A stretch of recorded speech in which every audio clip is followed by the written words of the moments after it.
Morning, Deirdre. Good morning, Tom. How are you today? Good, good. You look nice and bright and springy almost.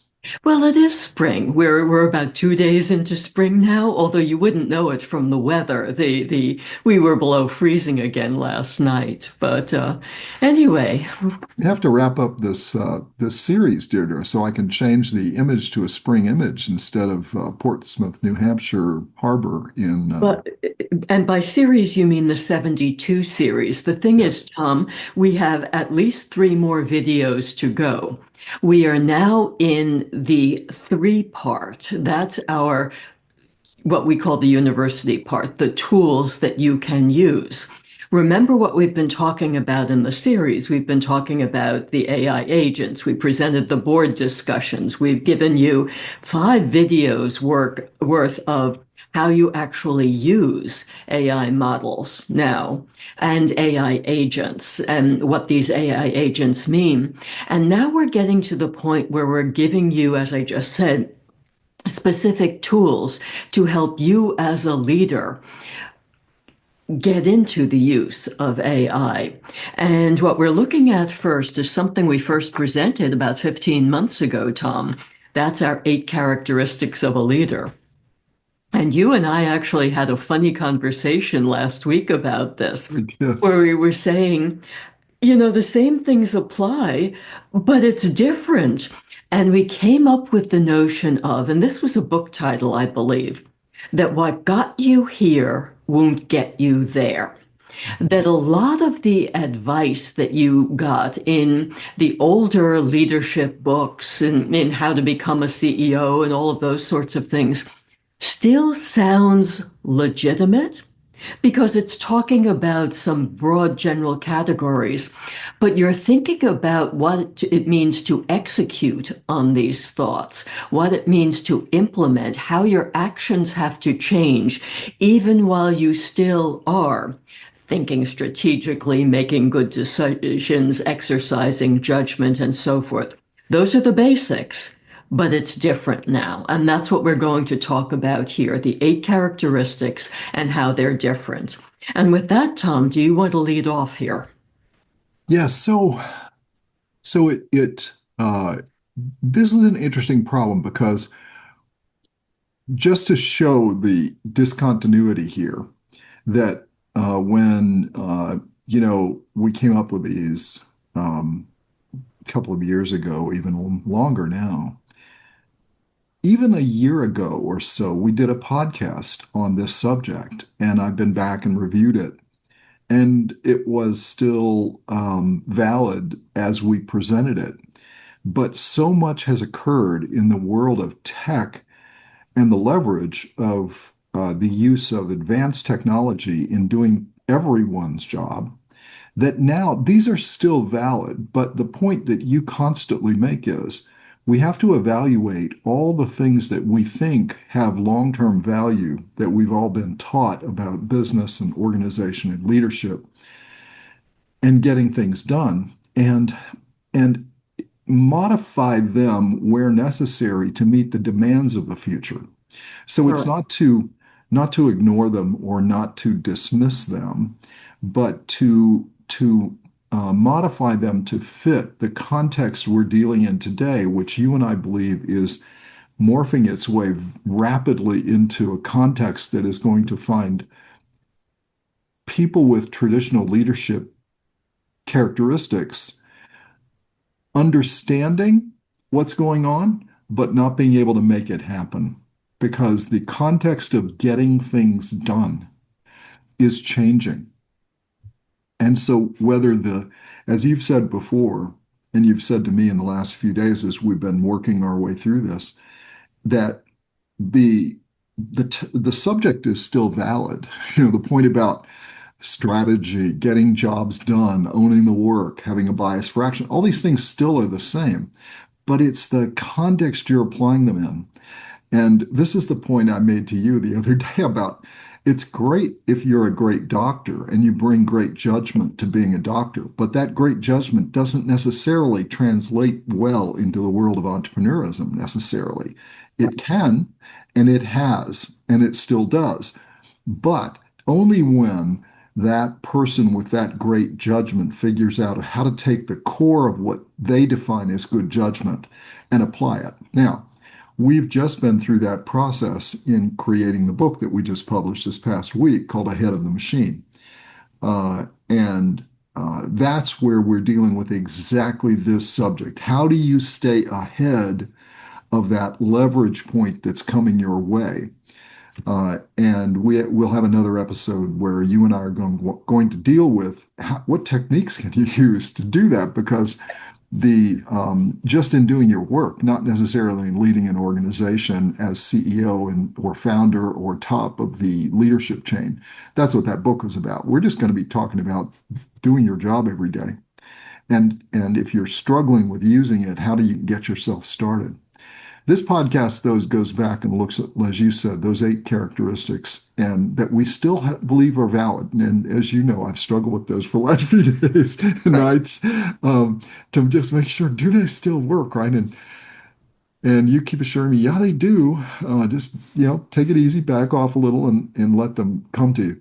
But it is a daunting task. So we understand that it's daunting. And if you're sitting there trying to figure out, how do I run my organization and build my organization and scale it, and you're trying to figure out what is the best approach, that's what we're going to help you with. This is trying to help you with that approach so you don't have to do this yourself, even though most of you that are looking at this could. Um, so with that, you want to start with the first one, Deirdre, which is think strategically, use sound judgment, and make effective decisions. Absolutely. Do you want to proceed with it, Tom? Yeah, so the idea here, and this sounds so much like, okay, I got it. That is what you do as the leader of an organization. You have to think strategically, even if that thinking strategically is for 10 seconds. You have to figure out, what's the strategic implication of what I'm doing? Am I really pointed in the right direction toward a goal that I think is a valid goal? And like I said, we in the Ahead of the Machine book, I talk about the swimming pool example. You come up onto a swimming pool and you see immediately a child is having difficulty in the water. You immediately evaluate, somebody's got to do something. That's your strategy. I am going to go help that child. And you then move to, I can do this, right? And I know how to do this. And then you make effective decisions. If you're fortunate enough to have been trained to do swimming with your clothes on, like I have, and I know, Deirdre, you probably have too, Yes. over time, you know you can swim with shoes on and you're fully clothed. You just, if you can, while you're running to that pool, if you can doff your coat or your jacket, you do. Otherwise, you just go. But if you know you can't, you make that good judgment that says, look, I'm going to create more problems by not kicking my shoes off first, right? So it's that point about making a good sound judgment and effective decision in the context of what you're dealing with. And these are all things we know inherently, but you have to have that presence of mind in those very tough periods of time to do that. And we call that a strategic foundation. You have to make sure that even if that strategic foundation comes to you in 2 seconds or 3 seconds while you're running to that swimming pool, you still have to need that foundation, because if you don't, you can be making bad decisions by ignoring those factors. And then you end up in as much trouble as the child does. Um, that we call that, when you move there, that's a rash judgment, right? That's when you're pushing the rash judgment point. And the whole point behind this is, it's always about getting things done. That if you are not making sound judgments, even if they're done in half a second each with a strategic foundation, you will not be able to execute effectively. And the whole point behind this is to see something and decide to execute and then ultimately achieve it. And it's that process in between. I've just said a mouthful, Deirdre, and I can tell you're sitting there waiting. You're chomping at the bit to get started, because I know you told me we're not going to get through all 8 today. Okay. Well, what you've just said, Tom, is age old. It applies in the past, it applies going forward. What's different, though, is the onset of the age of AI. Yeah. And so, what does it mean to exercise sound judgment, to think strategically, make effective decisions in this age of AI? And what it takes is a realization. It's a realization that the context has changed, that people are using AI tools in multiple ways. You're using AI in your organization. You've got robotics in your factory. You've got automation in your back end. But the reasoning models, the generative AI models are now being used throughout your organization. Your younger employees are probably using them for basic work. And it becomes essential for you to understand how others in your organization are using AI so that doesn't mess up what your company is doing. And we've heard, haven't we, Tom? We've heard multiple examples of problems when, say, younger employees using the tools to try to accomplish something just go off in some own direction. But the most important thing is not to just roll up your sleeves or panic and say, I've got to start using these models, so let me just dive in and do this. It's understanding what the models do. The models are aids, they're not decision makers. You yourself still are responsible for using the models responsibly to develop your strategy. You bring in the specifics of your organization, of your industry, of the capabilities you have, of your vision, mission, strategy. These models provide information at various breadth and depth, and we've gone into in the 72-2 series, we've gone into your five-step model of how the models give you breadth and depth of information.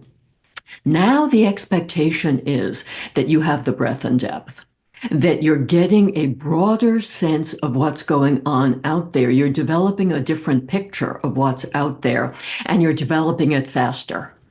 You yourself are the one responsible for developing this picture. Yes, certainly other people in your organization contribute to this, coming at the whole situation from their own points of view. But you, as you develop the strategy, and remember, we always say that the work of the CEO is strategy, are using a model to get to a certain place and then bringing in the capabilities to make the right decisions, to exercise sound judgment. Remember that you are the one who needs to keep the company profitable and high functioning. And given how the context is changing around you, and you've got to make your strategic decisions, your sound judgments, your effective decisions within that changed context, which an AI model will give you. And I think, Tom, this becomes clearer as we keep moving forward through the characteristics. So, would you like to move on to number two here? Sure. Okay. The the second is about getting the job done. So the first is about making sure you are setting your sights on the right goal. So you're going in the right direction, trying to look to achieve the right thing. The second is getting it done. And then also taking full responsibility. And we have seen this so much, and this is still a constant problem of do you really execute and do you execute well? And are you taking full responsibility for not just the job, but getting it done? And, I gave you oh, I didn't, Deirdre. I was dealing this morning with a situation where people offered to help to do something for me, and then the result didn't turn out the way any of us would like. And now I'm I have to do it because they didn't do it. And it drives you absolutely bonkers. And here's the problem. I can probably do it in with formatting and everything, 20 minutes. Because I can do it using probably Grok to do the research, and then Right. maybe Claude to do the synthesis and formatting and putting it into a file that I can then send on to somebody. But the point was, this is a group of students that said they would do this, and they didn't do it. And the worst part is, it's so easy to do these things these days. And so it's not only take responsibility, they did what they thought they could do, but they wasted so much time by not taking advantage of what of all things you'd think a college student could do, right? And I don't care if they decide, oh, I can't really do the app. I've got to create my own Word doc or my own PowerPoint or whatever. Okay, gosh, good, good. Please be my guest. But there's nobody that said they couldn't do the research, and they may use ChatGPT. Okay, fine. But there's nobody that said you can't. So it's not just getting the job done, it's getting the job done to expectations, right? What is the to the standard you've set? And so it's delivering that results. And then it's also being responsible for the whole thing. If it Right, doesn't fit, then you say, okay, I'll go get it to do whatever it is. Even if you didn't tell me at all, then I'll go get it done. Well, no, they just dropped the ball and left it with me. And I was asked, well, what? And I said, look, this is no individual indictment against that particular university because we could probably list a lot of universities that that would apply to. right, So you shouldn't take it personally because you actually went there or your son goes there in another case. But it's just that sense where you're not taking full responsibility. You just took what I think of as partial responsibility, and you really didn't take responsibility for getting the true job done. And I, of course, got excuses. Well, we have to learn other things, and we can't really take this now. It's out of cycle, and we already submitted our paper and we got graded, so we're not going to go back. And so, who ends up with the responsibility and the blame? Right? I do. I'm right, going, wait a minute. I didn't even ask for this, right? right. Anyway, it's hilarious. And this is a great example of, it falls back on me because I'm the person responsible for it in this community of, military parachute jump training. And okay, so I have to now go do the job. Um, but that's because I choose to take full responsibility for it, right? And to get the job ultimately done to the expectations of those that need it. So but again, as you said to me a minute ago, this is something we've known. We could have had this discussion 20 years ago, probably did have it 20 years ago, and everybody would have said, yep, that's kind of what I expected to be. Your point is there's another part to the story today. Mhm. Over to you. Remember, we're dealing with the characteristics about you get the job done and take full responsibility. The full responsibility means in a corporate world or a business world that you deliver the results that are wanted. These are the results of your strategic process, the goals you set, the work that your people do. You are responsible for delivering the results. But what this means now in the age of AI is that you're personally responsible for what's likely different work. You've already seen this if you've brought robots into your factory again, or if you've done automation in the back office. We now keep hearing about how AI is coming in and taking over a lot of the routine work in many jobs. Well, maybe it is, maybe it isn't. You and I have discussed this, Tom. I mean, there's a lot of there are a lot of excuses being made around this. People don't necessarily understand what they're talking about here. But the whole idea is that many jobs will be changing. And are you, as the CEO, the one responsible for getting the results from all of these changed jobs, from all of the changes in how the work gets done in the organization? Have you made the decisions, created the culture, created the team? And these are factors we'll get to later, actually, in the stream of 8 characteristics. Are you doing your job as CEO to making everything right so that the new work, accommodating whatever forms of AI you're using, leads to the results that you set in the goals of your strategy? This is not necessarily what I'll call linear. You can't automatically assume, oh, just because I'm using AI to do some coding or to take over some process here or this, that the results will be the same. You can't make assumptions. You're responsible for making it so. So the burden comes on you. In a broader sense, Tom, one of the things I was thinking about as we were talking about how all of these characteristics applied 20 years ago, but they change in the age of AI. What that change really means is you have to up your game. Yeah. You have to operate at a higher level. That's what's implicit in the job. And it's not just you, it's everyone in your organization is going to have to up their games. That the work of the organization is going to have to work in a more effective way to take advantage of the work done by the AI. That the AI is going to not allow you to coast here, not allow you to get more things done.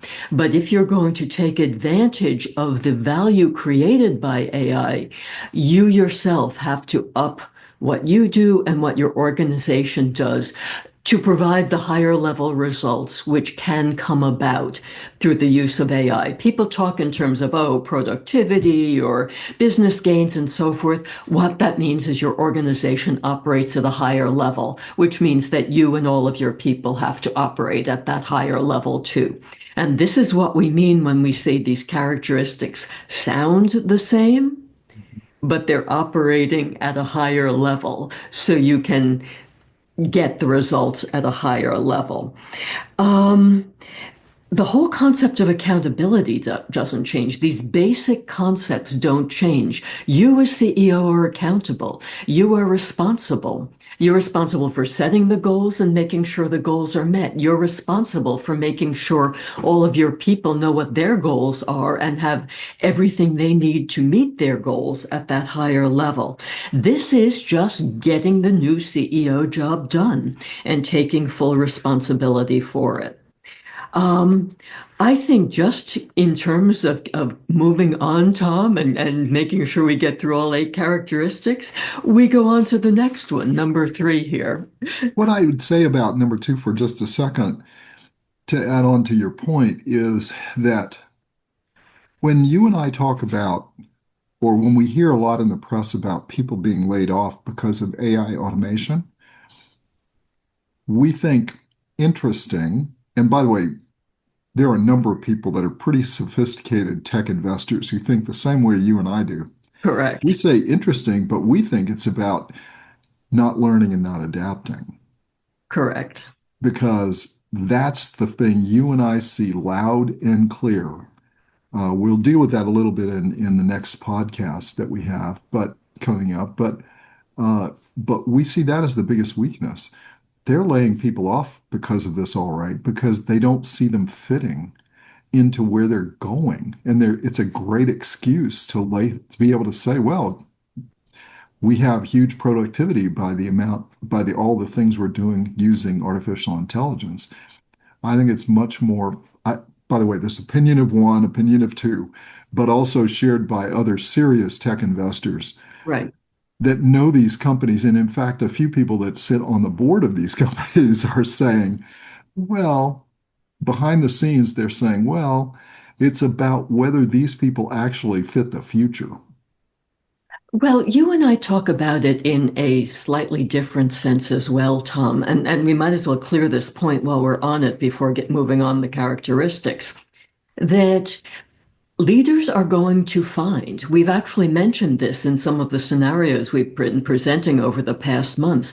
Leaders are going to find that not everyone is capable of Yeah. operating in the age of AI, that there may have to be turnovers of personnel so that people get the people who can do the work that is wanted, can meet the goals at that higher level. There's going to be some of the old things you hear about in standard change management. There will be resistance. There will be people who refuse to learn. There will be people so intent on keeping their own jobs that they can't see how their jobs are going to change.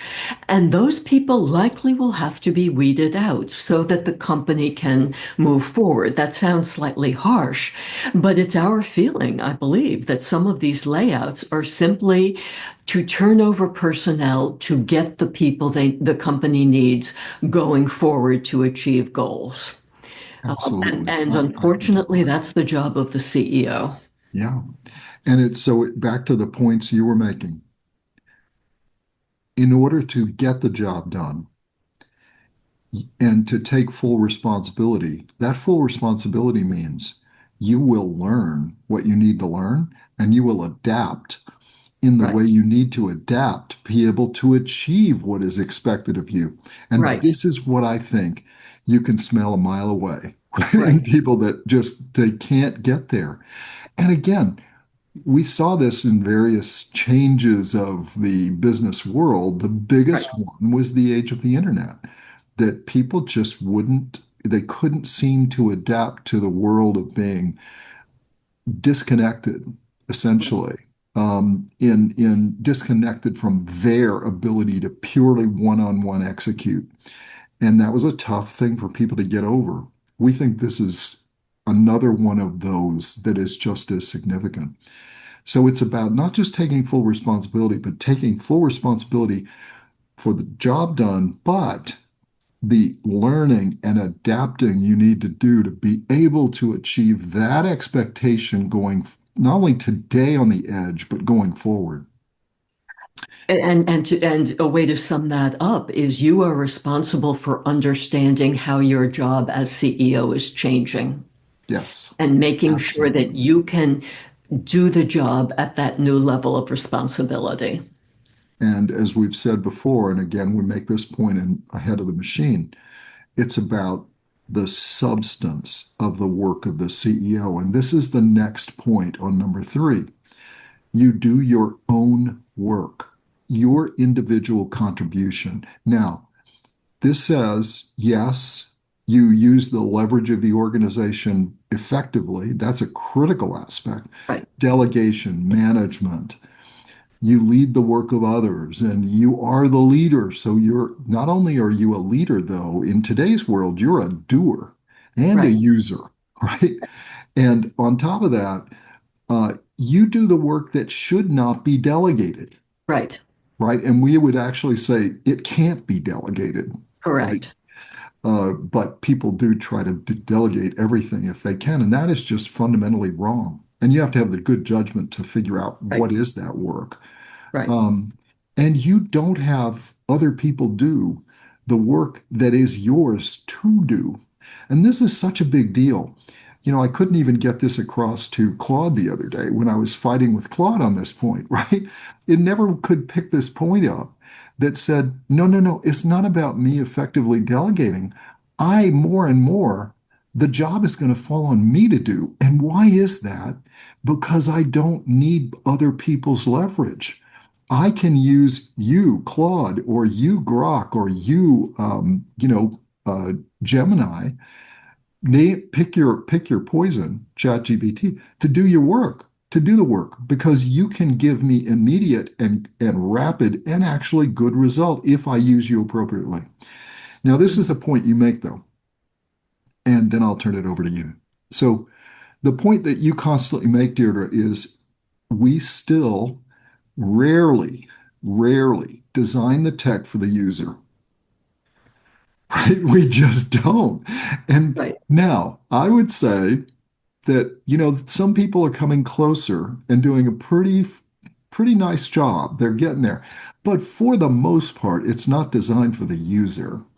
And as a result, that doesn't help this. It doesn't help this me adapting and learning, right? Because it's hard. And we talked about this morning when I said I couldn't get, I see people that are really tech savvy to a point and they don't want to change because they've invested so much in doing that. Where here I'm saying, I think you could do that better in Claude Cowork with a skill. And he's going, I see what you say, but I'm so invested in having ChatGPT do it for me in every single line of my code. Anyway, you can see where there's the hindrance of it's not easy. To your point, it's not necessarily designed as user friendly as it should be. And as a result, there is a barrier just for this point of you become oversaturated with the need to learn and adapt and so forth. Um, our only saving grace, Deirdre, is this is what we do for a living. So we have a reason to do this. Yeah, Otherwise, we'd have to add on another job to right. actually get something done. But this is the whole point about that you, as the top person in the organization, you still have a responsibility. And this was the point. We saw a little bit of this in the change to the internet, Deirdre, where the top people were resisting email. I know people, younger people than you and I are probably, they can't understand this, but Right. there were people that delegated email Correct. and they sat there and had somebody come in, read the email, then they would dictate the response, and then that person would go do the response. I'm sure we have people like that today, but I imagine it's a very small number. I imagine. But anyway, it's now your turn. I'm sorry. I've hogged the floor on this one. No, this is something that we both have strong convictions about. You're talking about the industrial age image of the CEO, someone who's reached the top of a pyramid, who doesn't do any actual work, but has other people do work for them. Well, one of the trends of the past 20 years has been the flattening of the corporate structure, so that all people in any sort of managerial or leadership roles are doing different work. They don't have all of the people doing their work for them. And increasingly with AI, it's essential for you who have the knowledge, the judgment, and the experience to bring to the technology everything that you've accumulated through the career that's gotten you into the position of CEO, so that you can use the new technology to make the right decisions. This is not work that can be delegated to a newly minted MBA who can do certain parts of a project that then pyramid up to you in certain ways. But you still have to do all of the work of taking everything and putting it together in this flattened structure. This is the true work of strategy. This is the true work of forming the organization, forming the team, that you are responsible and you have to do your own work here. Now, I'm going to introduce another concept, and you know I keep introducing this concept, and that's the human machine partnership, that the use of any sort of reasoning models or generative AI models is a human machine partnership where the machine part does wonderful things, but in terms of business, it's actually pretty dumb. And this is what you were just alluding to, Tom, that it's almost as if these models have been created by tech people for tech people who don't understand how businesses operate. So when you use these models, you can get tremendous results, but then you are responsible for bringing all of the business aspects, your business knowledge, your business judgment, your knowledge of industries and markets and marketplaces and customers and so forth, to the output that you get from the machine, so that you can then take the accumulated output and move the organization forward, which is your job as CEO. Your contribution is to make the best use of the technology by being a really good CEO and leader here. Yes. And it's to lead the technology, Deirdre. Correct. You saw how much difficulty I had with ahead of the machine to get the the AI models to learn what we were talking about because it didn't hear it, right? And this was the point about looking at the marketplace and saying, well, where else is this being talked about? Now, that could be a bad thing, right? That nobody else is talking about it because we're talking about it in too esoteric a way. I hope not. But but this is the point. This is the point you and I make about AGI. Great. Great. Okay, we're getting closer to AGI, or as Jensen Wong says, we're there. We don't care, and we deal with this every day. The top models, I deal with a model that people don't even have access to, Right, and it's still, I don't see it anywhere close to human cognition. Is right, it really good? You bet it is. Is it better than a lot of humans in a lot of ways? You bet. But does it, I mean, when I find it to be lacking every single day I deal with it, tells you something. I'm not the smartest tool in the shed either, or sharpest tool in the shed.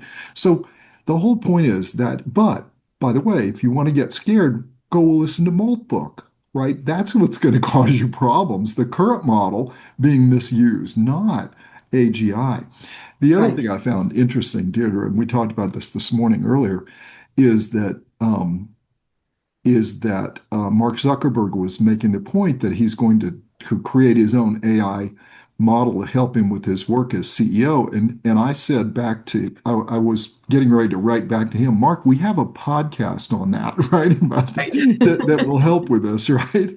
Instead of an Right, app, we got a podcast that'll help. right. Um, yes. Is that a good idea? You bet it is. But it's not an app. It's a layer, right? Correct. It's a layer to help you with the organization because that's your job. Right, By the way, look, I'm not saying he doesn't get this. He's just trying to express it in a way that many more people can understand what he's saying rather than try to communicate to people like you and me. So I just say, I'm all for it, Mark. Keep talking we're talking, because that's what we're talking about here. You do your own work, know how your job is changing fundamentally. correct. You still have fundamental things that you need to do yourself that now you can.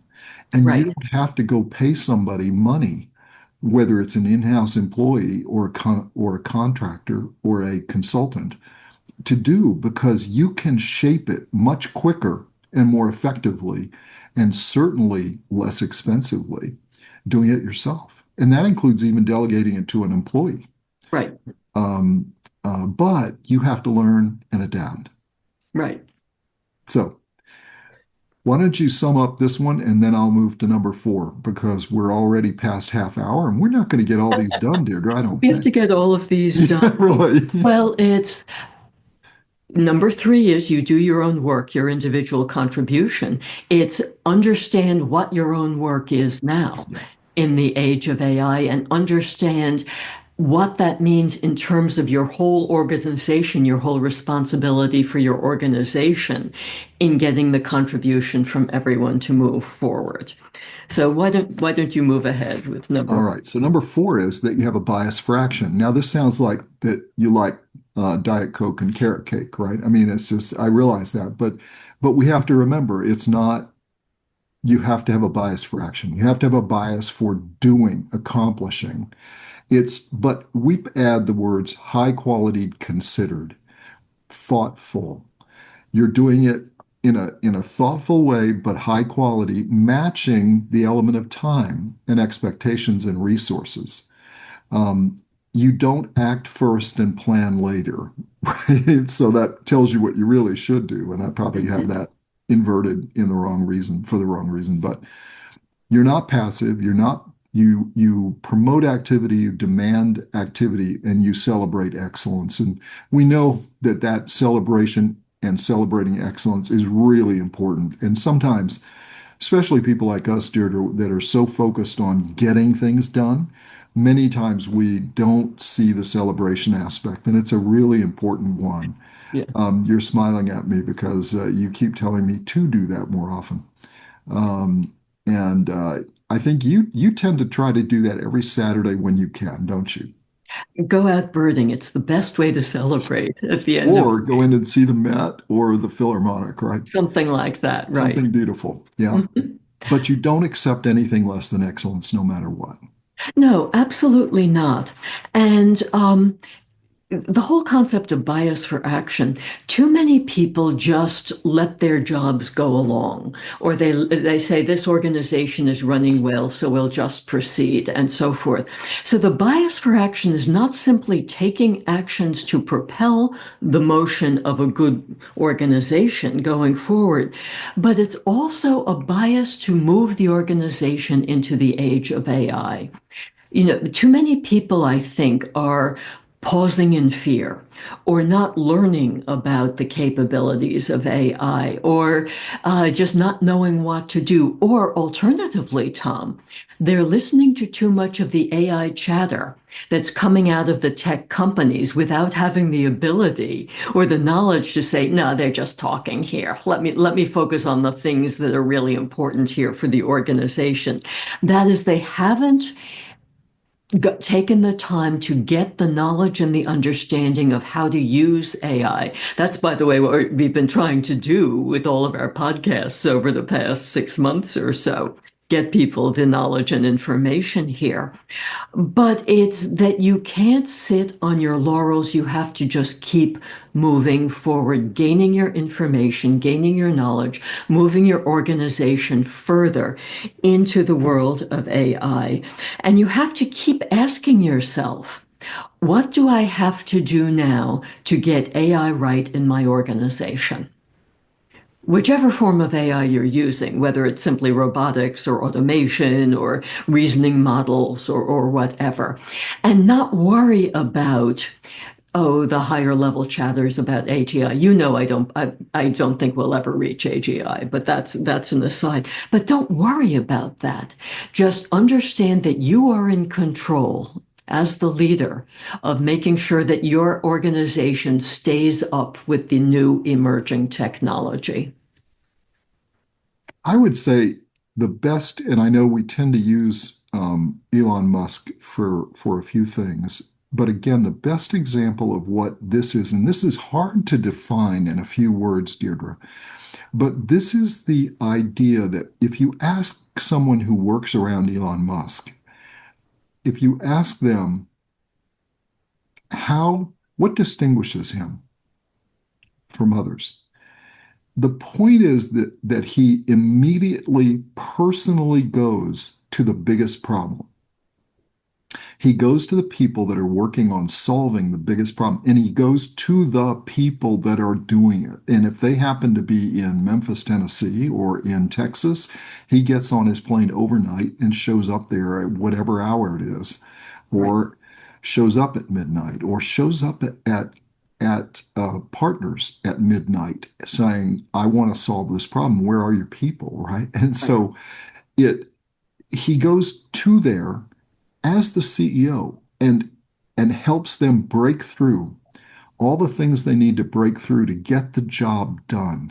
Right. And then what that does is it builds that bias for action and changes the clock speed that people are functioning in. And if you ask people that work regularly around him, I think one of the biggest characteristics, other than the process, 5 steps of process that he uses to build and scale, it's this point about immediately going to where the people are that are solving the problem, Right. figure out what they're doing, and then help them break the barriers to get it done, whether that's intellectual or partners or resources or whatever, to get it done.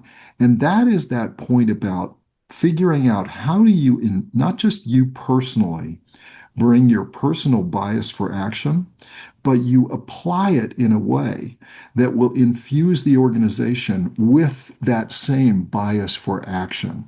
And I know it's very hard to put that into words, but that is, I think, a characteristic that if we can do that, it's really important. And the fact that we can do so much with so much leverage today of technology means you're closer. Instead of having 8 layers between you and that person, you may only have, like in Musk's organizations, 3 or 2. Hmm. That's extreme, by the way, but I'm just telling you that when I see it, that's what comes to mind. Now, Right. again, we're not. we're not trying to judge people and the quality of whatever else they do in their life, but I'm just trying to give you an example of that particular thing. What you're also really talking about is speed. You mentioned that some people had problems moving to the internet. Well, some of that was that they couldn't operate at internet speed. Now, Mhm. as we're moving from the age of internet into the age of AI, the speed has, well, accelerated. That people are moving faster, demanding results faster, sensing that they can work faster as well. There's no more bureaucracy here. Good companies are shedding their bureaucracy. That is shedding the layers. This has to do with the compression of the layers in an organization, but it's even going further. So that if you, as CEO, need to get something done, you can march right down to theoretical layers in the organization and work with the people there to get that things done without worrying about getting permission of a leader here or a leader there to go and talk with these people. It's almost a freeing in a way to Absolutely. accomplish that the more that you can clean things out, and that's a capability that these AI models give you, the more you can clean things out, the more you can actually get things done. Absolutely. That being said, you have to be expert in your field Number and the five. marketplace. Number Yeah, five, right? These are in sequence for a reason. That in order to do number four effectively, you have to be an expert in what you do right. and the marketplace in what you do it, where you do it. Because if you aren't, you're not going to see how you can help solve that problem, both inside the organization and potentially outside, bringing resources available from the marketplace. Absolutely. And to be the human in the human machine partnership, you have to be an expert human. You have to know your marketplace. You need to know how to prompt the machine to get the results that you need going forward.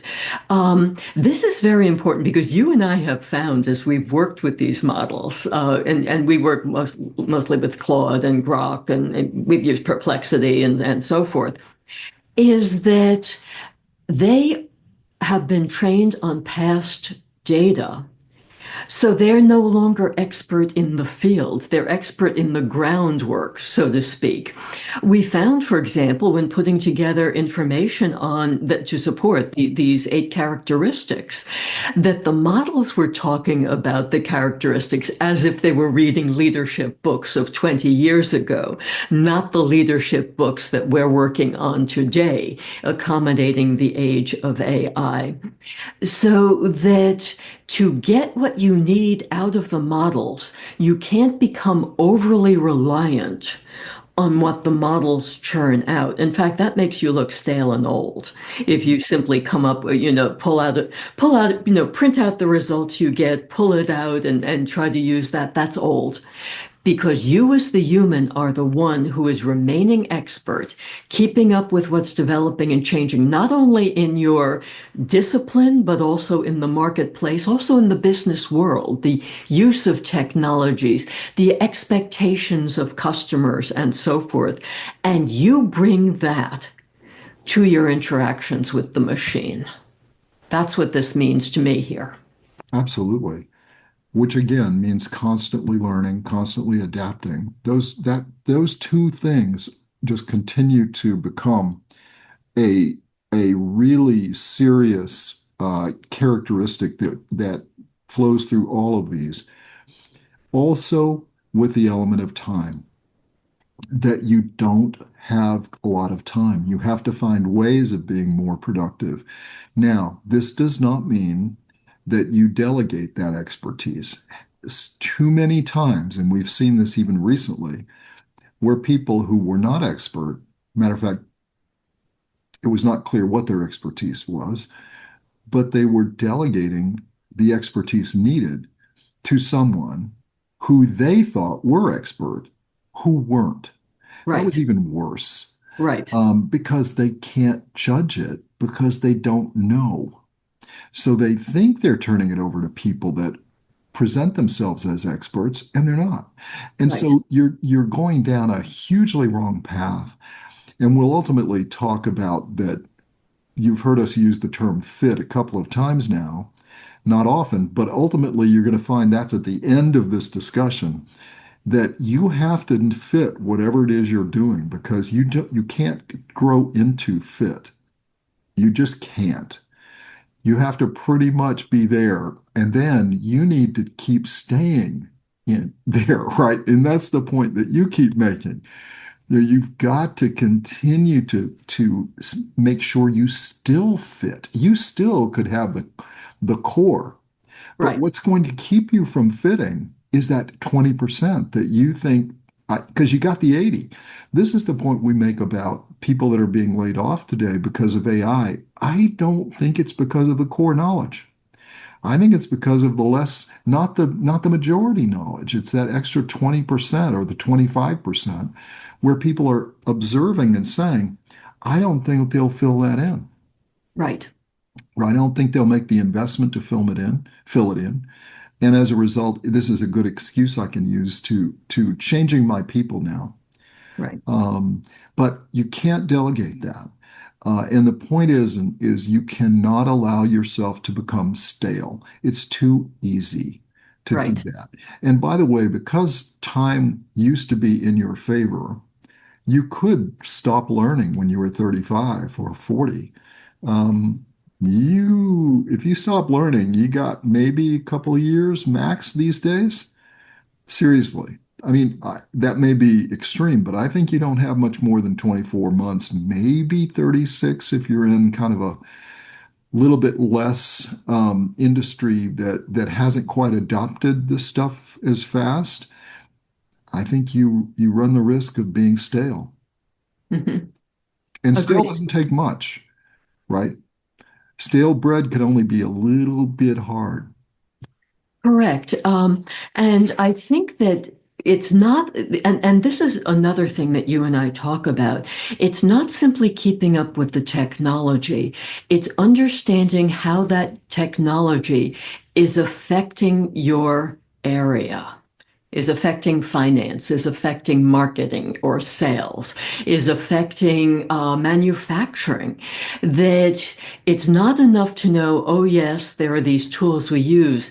It's that the tools are being bled into all of these areas so that your way of approaching your work, your way of delivering your results is changing as well. These are not simply tools like a word processor or a spreadsheet or something like that that support the work the way you're used to doing it. It's they're giving you enhanced capability to deliver work in a higher level. And that's what's going to be expected of you going forward. Are you keeping up to understand the impact of the use of various forms of AI on your professional area? And a great many people, Tom, we see it just aren't keeping up. They don't understand this. You bet. Um, Deirdre, that actually leads you to number 6, Correct. which is building teams. And the trick here is that all the things that you used to do, attract good people, recruiting them, nurturing them, outstanding people, doing this across both your operational and strategic needs. And then your ability to take that team and give it credit for what it does, the organization accomplishes. And you cultivate that positive and productive culture that fits the mores of the situation you're dealing in, the geography, the culture of the geographic area you're in, and you make sure it fits where it needs to.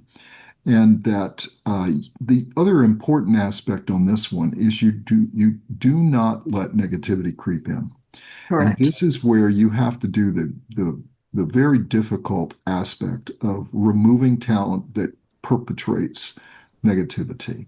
Correct. And invariably, those people themselves are usually high productivity, right? They're expert in their field. Yet they tend to sometimes, every once in a while, they have a tendency to bring negativity. And it's very hard for people to shed those people. But fit means they have to fit. And they have Correct. to fit not just the work, but the culture. And if they don't fit the culture, then they have to be allowed to go somewhere where they will fit better. And that is a very hard thing for people to do. Uh, and so the other thing is, and we've seen this too often, and again, I could be talking about something that you could have been doing 20 years ago. You don't lose talent and you don't drive it away. Both of you and I have worked for people that have done exactly that, Oh, yes. and good talent. Right. So that is something you don't do. Now, why what has changed about this now? And this is back, Deirdre, to your point about speed and leverage. You Right. don't get to build a huge team anymore. You don't need a huge team anymore, right? So why don't you take Right. it from there? Right. Um, well, remember that you, as the leader of this organization, are responsible for building the team. But what that means increasingly is making sure that the culture is right, with the culture within which the team operates. That you may have to deliberately say things that you had hoped you'd never have to say as a CEO, like, okay, no negativity in this organization. We're all going to work in this way.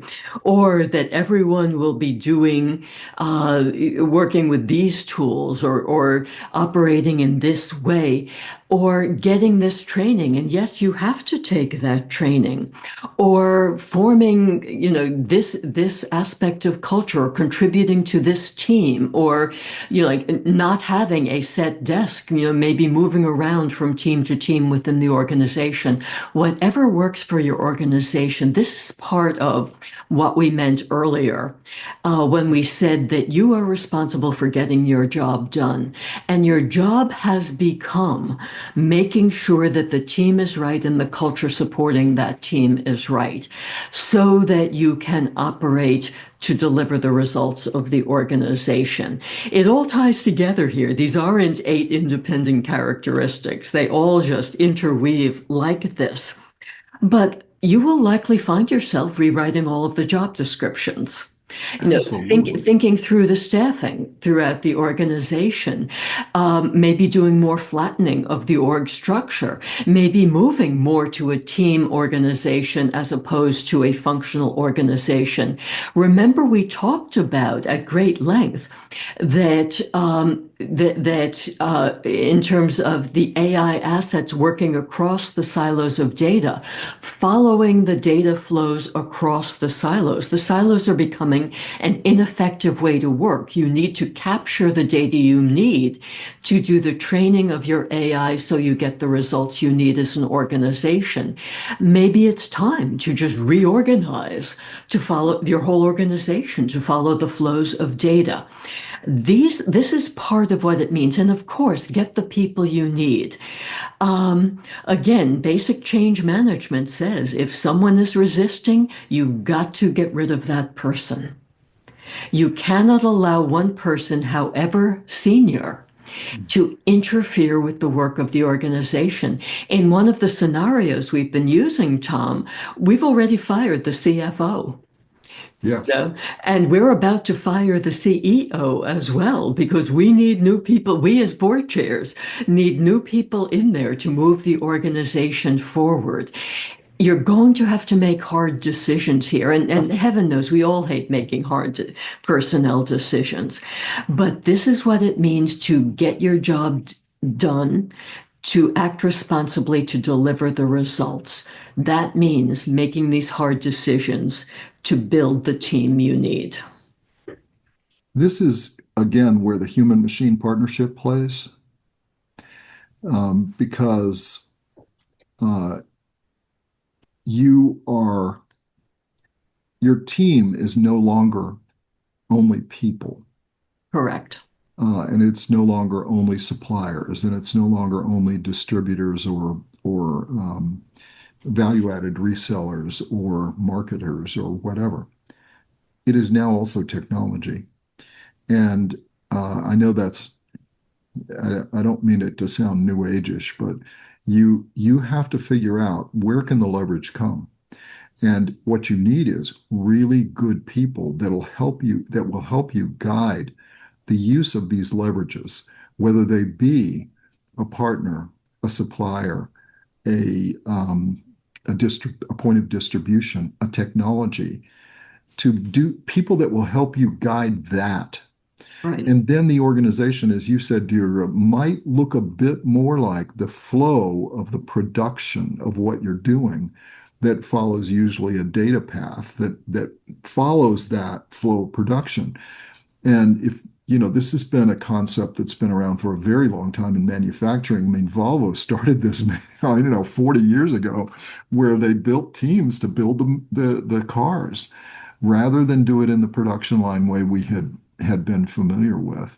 Whether that was too early for what was going on to support it might have been the case, but certainly they did do it that way. And I mean, I remember studying that in business school. That was a little, you probably, that was ancient history, Deirdre, by the time you hit Columbia Right. Business School, but that's okay. Um, but that's building a team no longer means just building people, right? It's a team of assets Right. and thinking that way. Now, as you all know that have watched this, that we communicate with the machine like we communicate with humans. Why? Because soon you'll be communicating with a humanoid robot that way, right? Because Right. you'll just be speaking. Learn it now because it will have similar naivete Right. until you have taught it what you need to fit the context of what you need. It will not come fully ready to go. It cannot, because your personal context is different than mine. So the sooner that you understand that you have to develop a way of communicating, and it's not the social media way, it's not the single word, the three sentences, do this, or throw it an input. You don't do it that way because it's way too sharp a knife.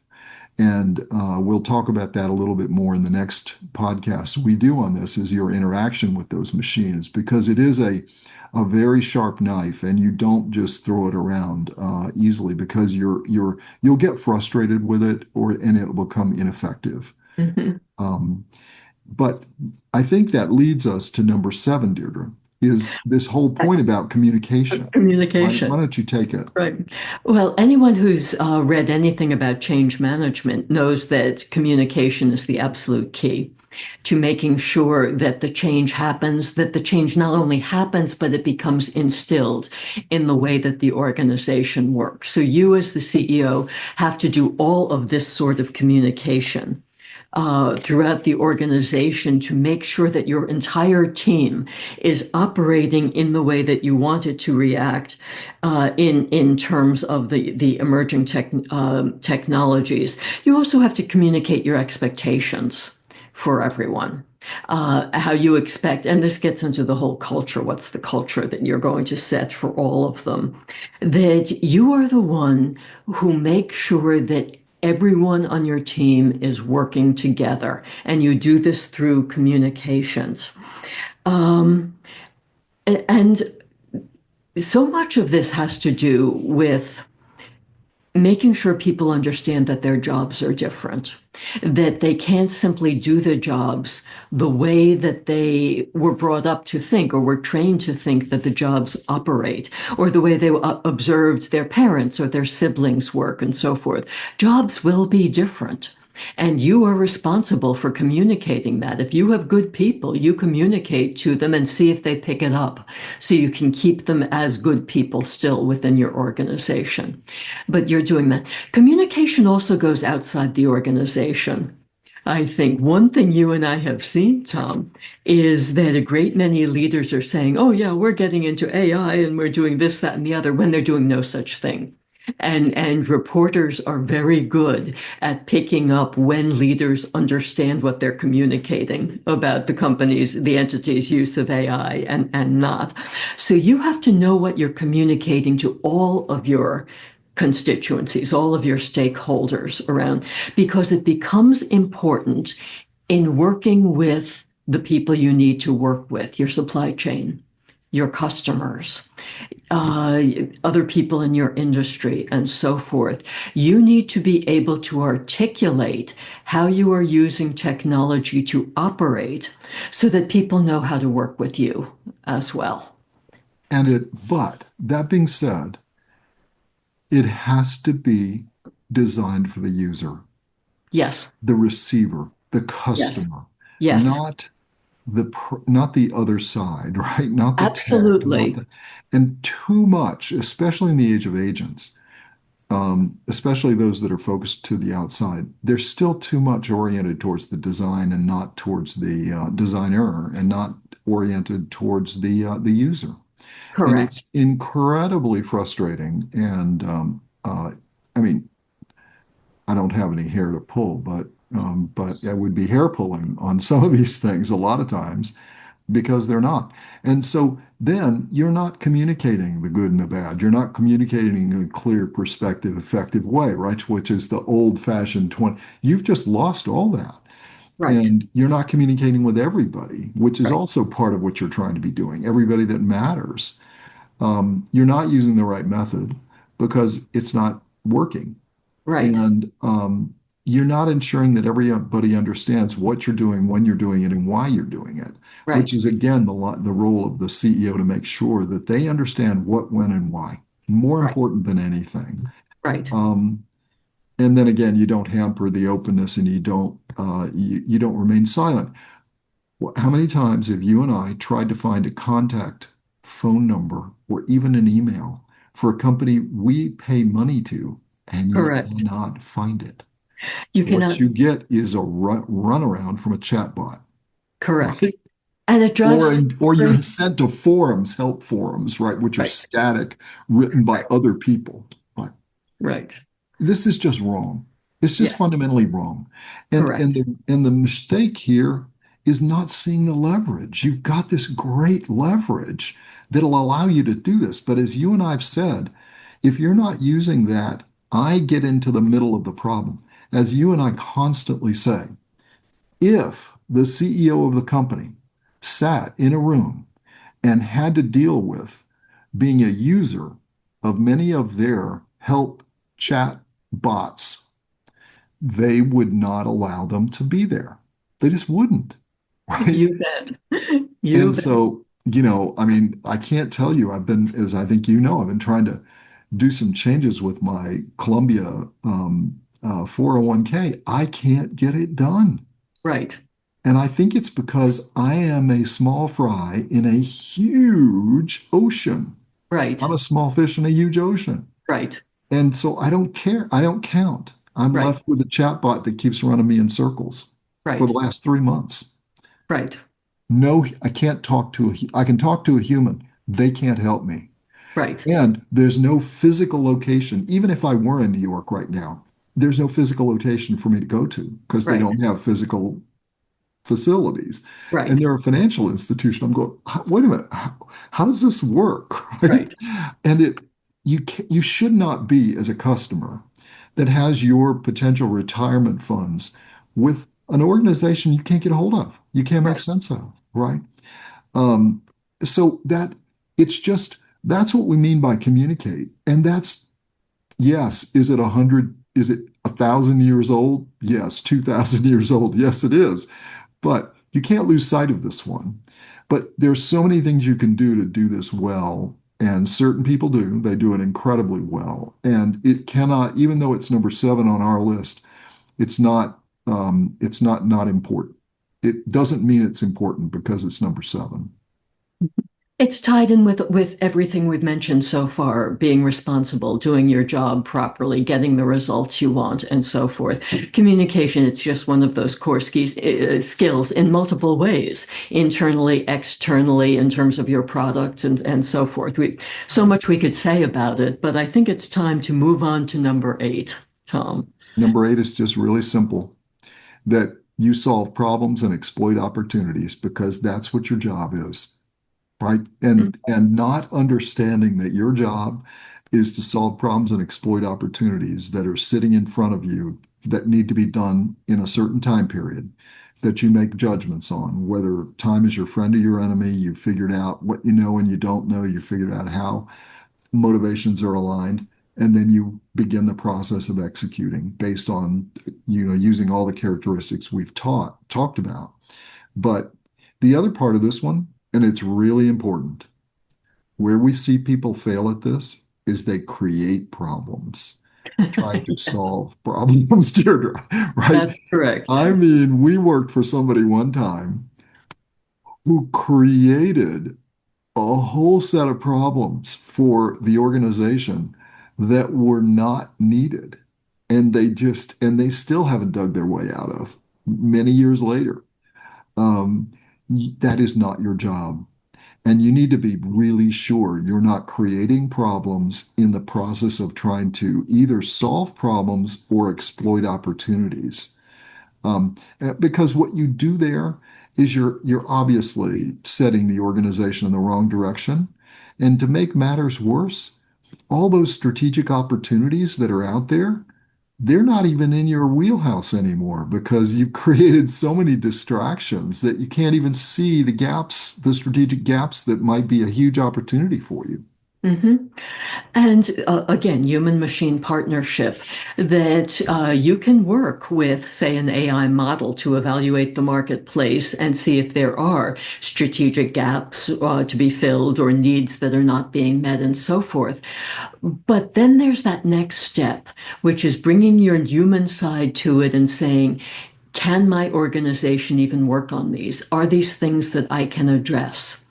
Or are these things that would just cause so much expense and turmoil within my organization that we shouldn't even look at them, even though it looks as if there's an opportunity here? This is where you are still exercising the human judgment and knowledge and skills and making good decisions here. Um, Solving problems, these two things, solving problems and exploiting opportunities, operate at so many levels here, Tom, that you're like solving problems within your organization and in your team. So many people are afraid of addressing things like team and cultural problems because, oh, they hate working with people, they hate doing things with people, or they can't say things to people, or they can't.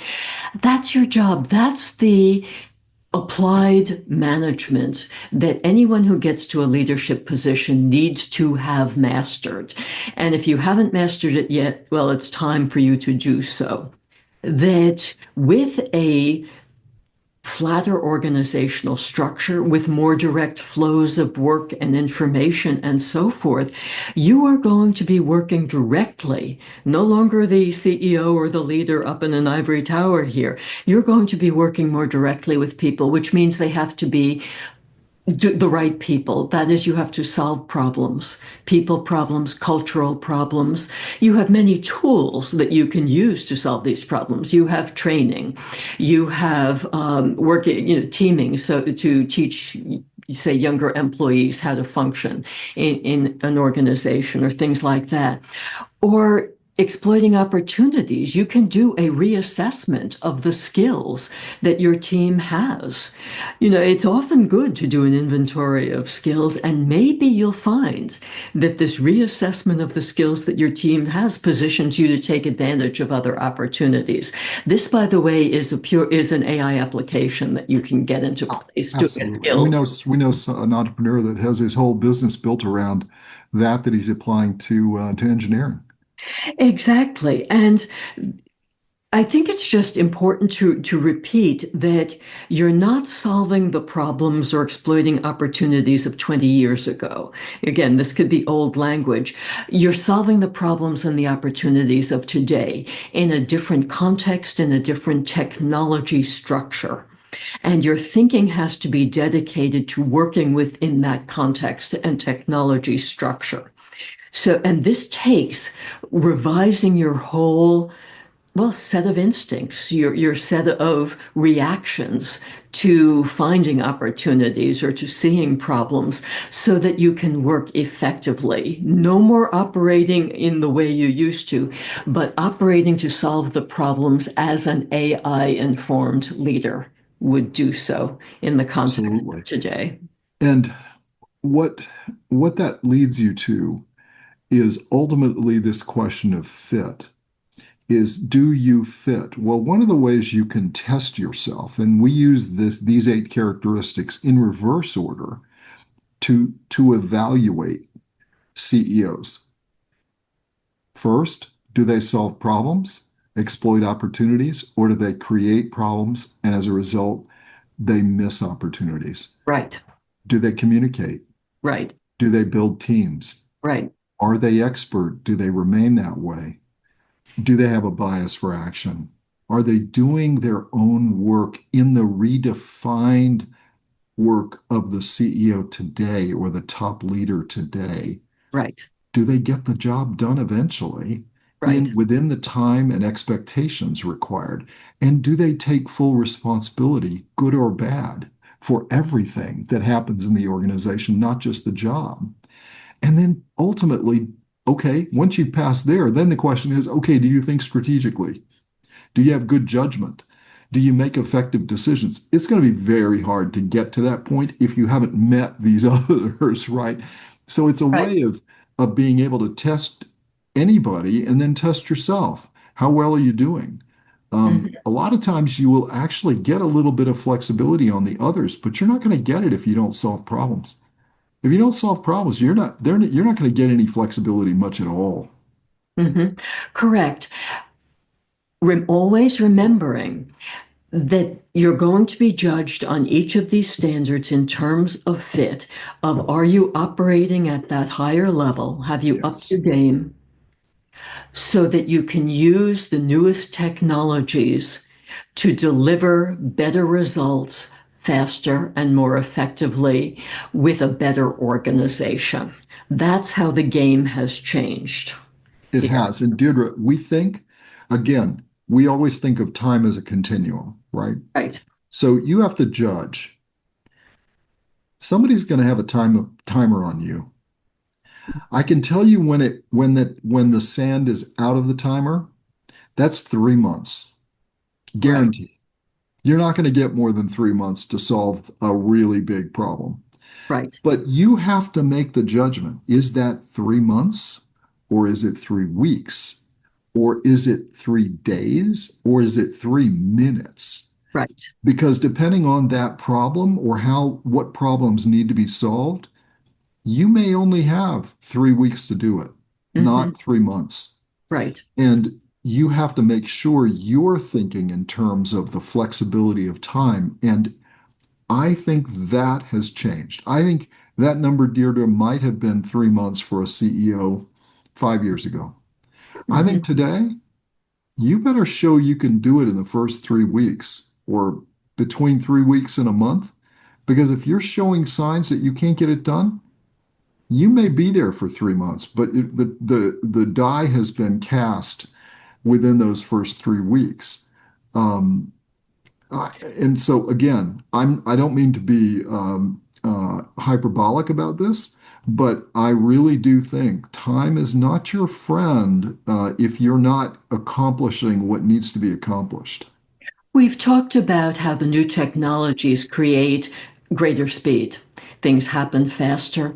It also creates greater expectations.